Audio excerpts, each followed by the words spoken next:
બનતી ઘટનાઓ વચ્ચે પાંદેસરા શિવાજીનગર પાસે રાત્રિના સમયે યુવાનની હત્યા કરી ભાગી છૂટેલા હત્યારાઓને પોલીસે ઝડપી પડ્યા હતા।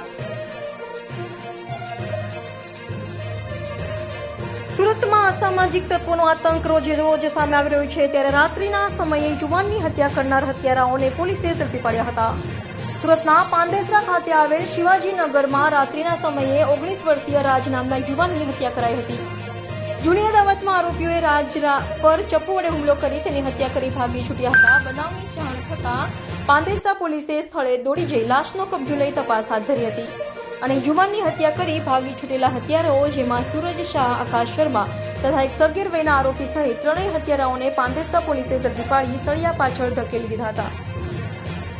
પાંડેસરા પોલીસ વિસ્તારમાં ગઈ તારીખ 9/11/10 રાત્રે એક હત્યાનો બનાવ નોંધાયો છે।